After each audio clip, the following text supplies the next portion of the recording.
একবার বনের এক প্রান্তে দুই ভাই বসবাস করত। বড় ভাই ছোট ভাইয়ের উপর ভীষণ নীচ মনোভাব পোষণ করত। এইভাবে বড় ভাই ছোট ভাইয়ের খাবার খেয়ে নেয়, ছোট ভাইয়ের ভালো ভালো জামা কাপড় নিয়ে নেয়, কিন্তু ছোট ভাই তাতে কিছু বলতো না। কষ্ট পেত মনে মনে, কিছু বলতো না। এমনি করে একদিন বড় ভাইয়ের মনে হলো সে বাজারে যাবে অনেক কাঠ বিক্রি করতে। তাই সে বনে গেল আর একটার পর একটা গাছের ডাল কেটে সে জড়ো করতে শুরু করলো।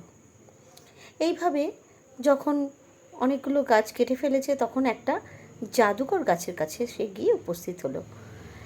এবার জাদুকর গাছটি তাকে বলছে, দাঁড়াও, সাবধান, আমাকে কেটো না। আমাকে যদি তুমি না কাটো তাহলে আমি তোমাকে অনেকগুলো সোনার আপেল দেব। তখন বড় ভাই ভীষণ তো লোভী, তাই তার খুব ভালো লাগলো। বলল, বেশ ঠিক আছে, আমি তোমাকে কাটবো না, তো তুমি আমাকে সোনার আপেল দাও।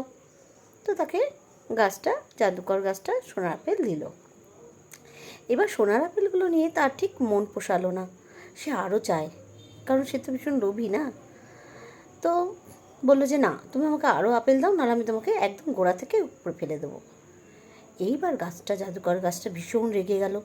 রেগে গিয়ে বলল, আচ্ছা তাহলে নেই, তোকে এবার আমি শাস্তিই দিলাম, বলে তার গায়ে অনেকগুলো সূঁচ বর্ষণ করলো। সেই সূচের আঘাতে বেচারা ভীষণ কষ্ট পেল। কষ্ট পেতে পেতে সে মাটিতে একদম লুটিয়ে পড়ে গেল। এইবার বাইরে তো একদম সূর্য ডুবে গেছে, অন্ধকার হয়ে এসছে, সন্ধে হয়ে এসছে। সন্ধে নামার মুখে তখন ছোটো ভাই ভীষণ চিন্তিত হয়ে পড়লো যে দাদা তো এলো না বাড়িতে এখনও। সে তখন এক প্যাক করে বনের দিকে এগিয়ে যায় এবং গিয়ে দেখে দাদা মাটিতে শুয়ে কষ্ট পাচ্ছে। সে সূচ ফোটার আঘাতে ভীষণভাবে কষ্ট পাচ্ছে।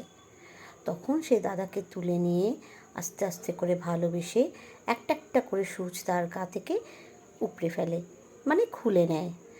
তারপর দাদা ভীষণ শান্তি পায়, কষ্টের হাত থেকে বাঁচে।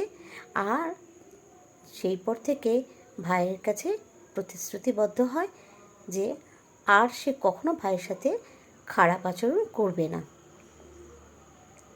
এই রকম পরিবর্তন দেখে বড় ভাইয়ের মধ্যে তখন জাদুকর গাছটা বুঝতে পারলো যে বড় ভাই ভালো হয়ে গেছে, তাহলে এদের প্রয়োজন মতো সোনার আপেল এবার দিতে পারি।